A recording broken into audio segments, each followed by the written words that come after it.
Sumainyo ang Panginoon. At sumayin niyo Ang rin. mabuting balita ng Panginoon ayon kay San Juan. Papuri sa iyo, Panginoon.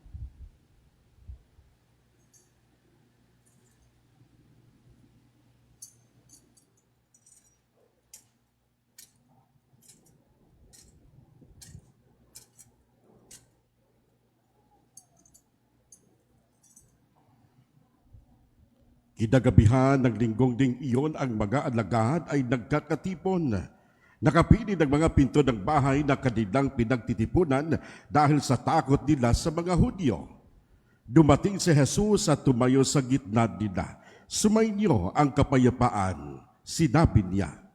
Pagkasabi nito, ipinakita niya ang kanyang mga kamay at ang kanyang mga tagiliran. Tuwang-tuwa ang mga alagad nang makita ang Panginoon. Sinabi naman ni Jesus, sumainyo ang kapayapaan. Kung paanong sinugo ako ng Ama, gayon din naman sinusugo ko kayo. Pagkatapos sila'y hiningahan niya at sinabi, tanggapin ninyo ang Espiritu Santo. Ang patawarin ninyo sa kanilang mga kasalanan ay pinatawad na nga. Ang hindi ninyo patawarin ay hindi nga pinatawan. Mga kapatid, ang mabuting balita ng Panginoon. Pinupuri ka namin, Panginoong Heso Kristo. Maupo po ang lahat. Magandang gabi po sa iyo lahat, mga kapatid. Yun nga gabi, no? Kala ko ba umaga pa eh. Magandang gabi po sa lahat, mga kapatid. Alam niyo po, feeling ko po parang isang araw lang, nung isang araw nandito po ako, nung nakaraang linggo. Sapagkat ang bilis nating pagkikita, no? Nakaraang linggo yun, pero ang bilis ng panahon at araw. Nandito na naman po tayo sa ating banal na misa at ito din po ang last na aking I don't know kung ako po ay iimbitahan pa soon sa inyong pagdiriwang, lalo na sa iyong piyesta this coming Agosto 2, no? At parating na rin po ang inyong kura. Dalang-dala ang mabuting balita at ang kanyang dasal para sa inyo. Alam niyo mga kapatid, sa ating linggong ito tayo po ay nagdidiwang itong solemnidad na tinatawag nating Pentecostes na linggo o linggong Pentecostes. Ngayon, mayroon pong sinabi, I don't know kung familiar ho kayo sa kanta ni Saint Francis of Assisi. Ang sabi niya, Lord, make me an instrument of peace. Sa linggong ito, mga kapatid, ano po bang ibig sabihin ng Pentecostes? Mayroon po ba kayong kuro-kuro, opinion, idea, kung mayroon pa kayong nalaman tungkol sa Pentecostes? Ang word na penta ay 5. Penta from the word, Pentecostes from the word penta, 5. Pero itong panahon na ito, nasa ika-50 na po tayo simula ng muling pagkabuhay ni Jesus hanggang ngayon. Kaya ipinagdiriwang natin ang Pentecostes, ang ika-50 araw pagkatapos ng muling pagkabuhay ni Jesus. At sa araw na ito, taimtim nating ginugunita ang dakilang kaganapang iyon nang tuparin ni Jesus ang kanyang pangako sa pagpapadala ng banal na Espiritu sa kaniyang mahiyain na mga disipulo na nagtipon sa likod ng mga nakasarang pinto ng Synagogue of Jerusalem. Ang dakilang solemnidad ng Pentecostes na ating ipinagdiriwang ngayon ay kasukdulan ng misteryo ng Paskwa. At ito ay nagmamarka ng pagtatapos ng panahon ng Pasko ng pagkabuhay. Ito ay isang paalala na pasisimula ng bago. Dahil ang Pentecostes, mga kapatid, ay itinuturing na kaarawan ng simbahan. Alam niyo po ba yan? Kaarawan natin ang ating simbahan na itinatag ni Jesus. Now, ang Pentecostes ay isang panahon para sa pagpapanibago. Tayo bilang mga Kristiyano ay pinalalahanan ang kanilang apostolikong misyon na ipahayag ang Ebanghelyo sa salita at sa gawa. Dumarating ang banal na Espiritu upang magdala ng kapayapaan at posposin ang ating misyon na may sigasig at sigla. Now, sino ho dito sa inyo ang gusto ng katahimikan? Taas po ang kamay. Karamihan po mga matatanda. Pag kayo po ay, alam niyo po ba, obserbahan niyo po yun ha, pag kayo po ay hahantong sa 30s na edad, ito na ba'y unti-unti na nating mararamdaman na gusto nating katahimikan. Di po ba? Yung gusto mo yung diskuhan lagi, gumala, ayaw mo nang gumala. Yung gusto mong tugtog na yung mga masigasig at minsan hindi mo maintindihan, ayaw mo nang maririnig. Dahil gusto mo ng katahimikan. Lahat naman tayo, di po ba, ay gusto ng katahimikan. Kaya malimit, ginagawa natin, lumalayo tayo sa mga maiingay at sa mga matataong lugar. Ayaw natin ng malalakas na tugtugin, kagaya ng mga kabataan ngayon na ating naririnig ang kanilang mga musika o tugtugin sa bahay na halos hindi mo maintindihan ang lyrics. Pero sa atin, ayaw ho natin.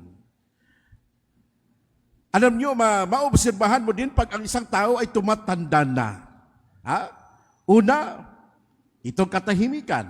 Pangalawa, gusto mo nang laging manonood ng balita, makikinig sa radyo, lalong-lalo na sa drama, I don't know, Karamihan pa naman sa amin, galing pa ng probinsya, ay yung bang nakikinig sa drama sa radyo, o love story sa radyo. Now, mailan sa atin, mga kapatid, kapag may importanteng ginagawa, naglalagay tayo sa ating pintuan na do not disturb. Di po ba? Bakit gusto natin ng katahimikan? Simple lamang, kapatid. Dahil ayaw natin ng gulo. Di po ba? Yung mga magulang nyo, ayaw nila ng gulo. Pero pag umagang-umaga, parang machine gun ang bunganga. Di po ba? Parang alarm clock ang kanilang mga bunganga. Pero ayaw nila ng mga magulo. Ayaw nila ng mga tugtugin. Pero yung mga bunganga ho natin karamihan, isa din po yung mama ko, talagang parang machine gun ang bibig pag tuwing umaga. Alarm clock pala. No? Now, ayaw natin maistorbo din. Dahil kapag maingay ang mundong ginagalawan natin, hindi ka makapag-concentrate sa ginagawa mo sa iyong buhay. Pero ang tanong, kung gusto mo ng tahimik na mundo, hinahangad mo rin ba na magkaroon ng kapayapaan ng iyong puso? Tandaan ho natin, kapatid, magkaiba ang katahimikan at ang kapayapaan. Magkaiba ang katahimikan at ang kapayapaan. Now, ang katahimikan ay nakabase lamang sa nangyayari sa mundo. Pero ang kapayapaan ay nakabase sa kung ano ang nararamdaman ng puso mo at kapag nasa puso mo ang presensya ni Kristo. Now, sa katahimikan, nagiging tahimik lamang ang buhay mo kapag walang gulo. Kaya malimit sinasabi natin, kapag gusto natin ng katahimikan, ano kadalasan ating masasambit? Ano kadalasan ating naririnig? Huwag mo akong gambalin. Huwag mo akong isturbuhin. Huwag mo akong guluhin. Gusto ko munang mapag-isa, lalong-lalo na yung mga iniwanan ng jowa. Ibig sabihin, nagiging maayos ang buhay mo kapag maayos ang nasa paligid mo, kapatid. Sa kapayapaan naman, pwede kang makaramdam ng kapanatagan kahit may nangyayaring kaguluhan. Kahit may nangyayaring masama sa mundong iyong ginagalawan. Ito yung sinasabi ni late Pope Francis. It is a peace amid tribulations. And tranquility is not peace.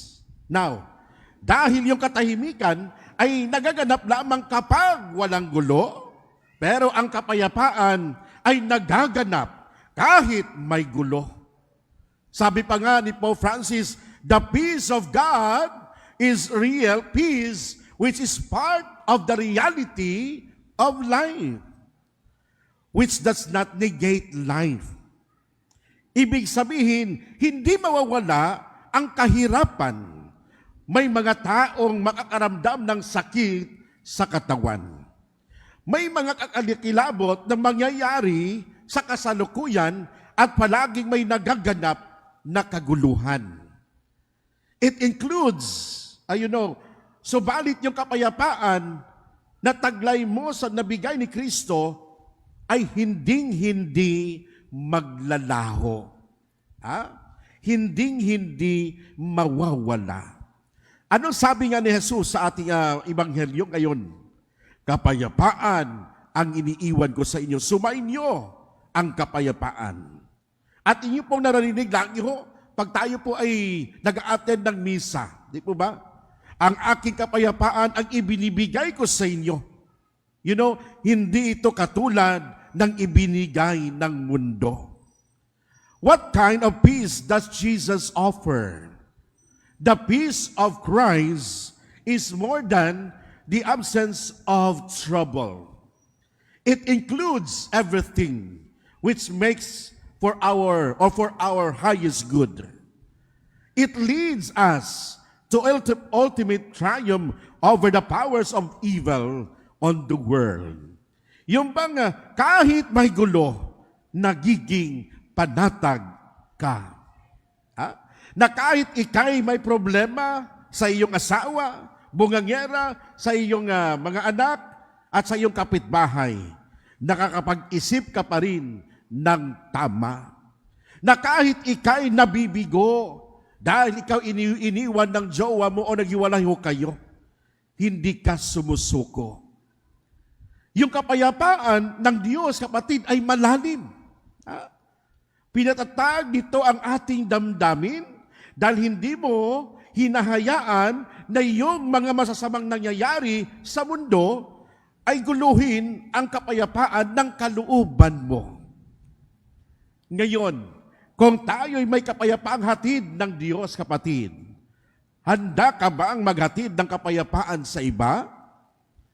Kaya mo bang gumawa ng paraan para mawala ang gulo sa pagitan ng iyong kapwa? Di ba sa misa, kapag sinabi ng pari, ang kapayapaan ng Panginoon ay sumainyong lahat. Anong sinasabi ang ating response? At sumaiyo rin. Di ba? Anong sinasabi pa ng pari? Magbigayan kayo ng kapayapaan sa isa't isa. Di ba? Sinasabi natin sa ating kapwa, peace be with you. Ganon din. Dito ho nakukuha sa ating ebanghelyo ni San Juan. Kaya ating naririnig, ang sinabi ni Jesus sa ating ebanghelyo, sumainyo ang kapayapaan. Bakit? Dahil tayo bilang binigyan ng kapayapaan ng Panginoon ay may responsibilidad na magbabahagi din ng kapayapaan sa iba. Huwag mo lang sariliin, no?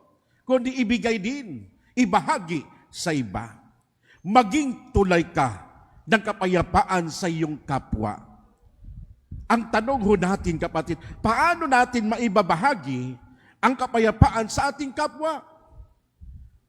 Payuhan mo sila kapag sila'y nagkakaproblema. Maging tulay ka para magbati ang magkakaaway sa isa't isa.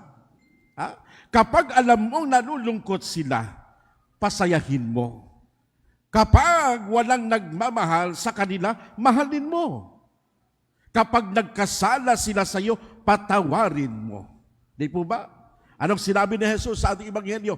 For the last sentence, tanggapin ninyong Espiritu Santo, ang patawarin ninyo sa kanilang mga kasalanan ay pinatawad na nga. Ang hindi ninyo patawarin ay hindi nga pinatawad. Di po ba? Huwag po nating ipagkait yung pagpapatawad natin sa ating kapwa. Ha? Kapag hindi nila maintindihan ang buhay, yung iba depressed na, ipaunawa mo. Bigyan mo sila ng advice. Kung walang tumutulong sa kanila, tulungan mo. Kung sila man ay nasabingit ng kamatayan, iligtas mo at ipagdasal mo. Now, mga kapatid, ang lahat ng gagawin mong mabuti sa kanila ay magdadala ng kapayapaan sa kanila. In the Gospel of Matthew, chapter 5, verse 9, anong sabi? Blessed are the peacemakers, for they shall be called sons of God. Mapalad yung mga taong nagiging tulay ng kapayapaan. Mapalad yung mga taong gumagawa ng paraan para sa kapayapaan. Sana ganun po tayo. Iniinyahan ho tayo sa linggong ito. And today, let us ask God to send His Spirit into our hearts. Lagi nawa tayong manalangin na patuloy tayong pagkalooban ng biyaya at bunga ng Espiritu Santo upang patuloy rin tayong mabuhay sa pag-ibig ng Diyos at sa ating kapwa. At sana kapatid, maging isa ka sa mga mapapalad na makapagbabahagi ng kapayapaan sa iba. Dahil sabi nga ni Saint Francis of Assisi, Lord, make me an instrument of peace. Amen. Tumayo